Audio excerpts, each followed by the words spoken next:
इसी समय 1982 संवत में अर्थात सन 1926 में राजकोट में श्री मोक्ष मार्ग प्रकाशक जी ग्रंथ मिल गया।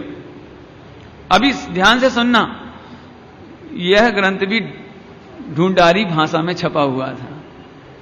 ढूंढारी भाषा में हो, ये तो अभी पिछले 50 वर्ष में ही इसकी कन्वर्सन हिंदी में हुई है, जो अपने उन्होंने लिखी है। मन्नूलाल जी वकील साहब ने हिंदी किया इसका, नहीं मन्नूलाल जी ने, सागर, उनने हिंदी की है।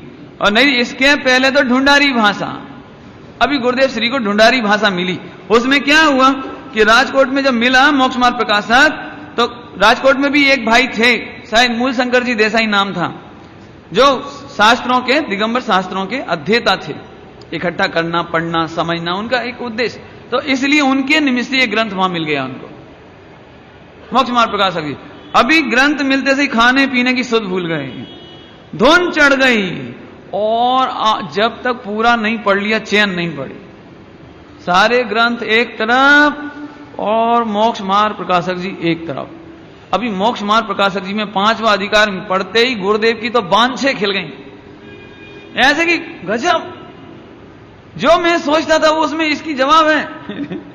5वें अधिकार में पढ़ते से ही प्रसन्न, आद्योपांत पूरा पढ़ा।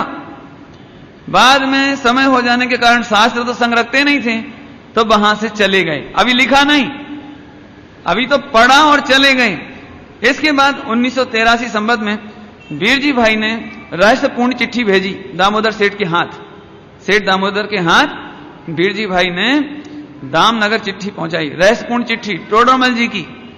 देखो मैं क्या बताऊं, ये गुरुदेव श्री का उपकार है कि आज रहस्यपूर्ण चिट्ठी घर घर है। नहीं तो मैं नहीं समझता हूं कि वह रहस्यपूर्ण चिट्ठी केवल 10-25 हाथों में होती, क्योंकि ये छपी हुई नहीं थी उस समय। ये रहस्यपूर्ण चिट्ठी कॉपी थी, कॉपी।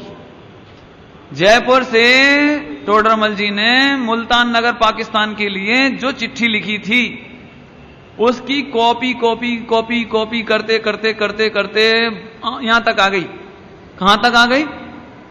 राजस्थान से चल के गुजरात तक, और गुजरात से वह गुरुदेव को मिली, और गुरुदेव ने पढ़ते ही ओहो प्रसन्न हो गए। अब अभी ध्यान से सुनना, अभी इसकी भी कॉपी नहीं करी, अभी इसकी भी कॉपी नहीं करी, पढ़ी, आनंद आया और वहीं छोड़ दी। क्यों? ग्रंथ साथ रखते नहीं थे, और अयाचिक वृत्ति होने से मांगते थे नहीं कि ये ग्रंथ हमको दे दो, तुम्हारी ये चिट्ठी हमें दे दो, वो मांगी नहीं। इस तरह से उसको पढ़ा और बहुत प्रसन्न हुए।